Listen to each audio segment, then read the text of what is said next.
Coach Leigh Ann Roehm from Saline High School. Welcome to the BCAM Podcast. Thanks for having me. So, culture. It's such a big buzzword in all athletics, particular high school. Can you talk maybe generally about the importance of culture and then maybe bring us into the Saline culture a little bit? Yeah, so culture is something that is hugely important in our program, and culture is something that you can't build in a day. You have to build every day. Yeah. It's something that we teach, it's something that we talk, and it's something that we practice every single day. We take time to actually teach our core values, and we talk them through in every single drill. So we apply them on the court, off the court. It is always happening. So our 3 core values are fiercely united, intentionally inspired, and gratitude. So fiercely united means like we are fierce about relationships. Mm-hmm. We always say it's all about the ships. Now, a lot of people think championships, right? But we truly believe that if you put relationships first, the other ships will follow. Right. And so we're really fierce about our relationships. Next, intentionally inspired. So we're inspired on purpose. Mm-hmm. So we try to be inspired by the world around us, and be open to inspiration. And also we try to inspire others to make the world a better place. Love it. And then last, gratitude. So we just have a joy and appreciation for the game, for the people around us, and for the moment.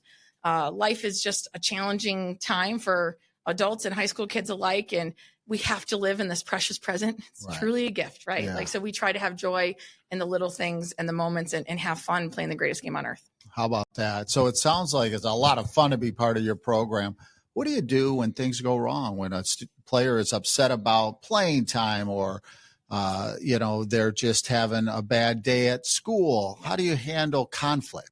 Yeah, so we rely on the core values, and that's why they're so important.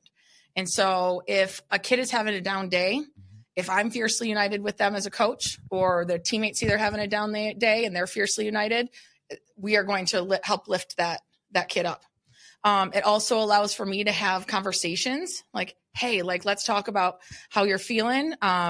And talk about what inspiration looks like. Can we set a goal? How can we help? Let's make a plan with a solution and be intentionally inspired to get past this problem, right? Because a lot of times it can feel very frustrating as a kid to have a bad day and not have a plan. But once we can actually set goals and say hey, what's the problem? Let's make a plan. We can be intentionally inspired about this. And then we can stop and just have some fun and help that kid smile for the day with gratitude. So it helps. But if you're talking even harder conversations like playing time, the kid's upset about the shots they're getting or anything like that, we always just talk through our core values. So it's never about playing time. It's okay, so if you want to help our team, let's talk about things you can do as a teammate. Let's talk about the things I need to see you be inspired about at practice. So we always stick it back to them so that it's constant. Right. It sounds like you have a lot of intentionality in your culture, and it must come from your seniors. Is that true? Or do you kind of build it through the upperclassmen, they kind of go down, or how do you kind of foster it all the way through your program from the varsity, JV, and freshman teams? So it's something that we talk about all the way from middle school up. And then it definitely has the ball has started rolling, right? So our senior leaders definitely do drive it. And obviously culture always works better when it's player driven and not coach driven. Yeah. So I have to set up experiences for them to learn what the values are. And then from there, my players can take it and do the accountability piece, right? And then the older players can model it for the younger players, and everybody just knows this is how it's done. We don't do that, right? This is how we do it here, and it's just an expectation, and it's really rolling right now. Yeah. And I definitely appreciate the leadership of the students that. Yeah, well, you have it rolling at Saline. Yes. Congratulations! And we've ended each Fast Break interview with this question. Okay. It's really about our theme, the power of networking. Yeah. You talk to us a little bit how networking has played a role in your life and maybe specifically in your coaching journey. So really, really, really interesting. So when I was in high school, they had this thing called All-State Camp. Mm-hmm. The great Bob Taylor, would always run it, and they would run classes on networking.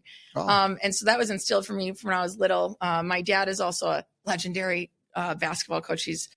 Everybody knows him, and his whole life has been networking. He likes to talk, so he can talk to anybody. He can build relationships with anybody. Right. But even just coming here today, I sit down in the bleachers, and I had 15 different coaches come up to me from different parts of my life. Some are coaches I met when I've been coaching. Some of them are coaches that are still coaching from when I was a player. Some of them are my dad's friends that are coming over to say hi. Oh, how about that? And so it's all about the shifts. Yeah. And so that's what networking is really saying. It's all about the shifts. Those relationships that this orange ball can give you can just change your life. And that is really what the game is all about, is those relationships that you build through networking. Very well said. Coach, thank you for joining the BCAM no podcast. Problem. Thank you.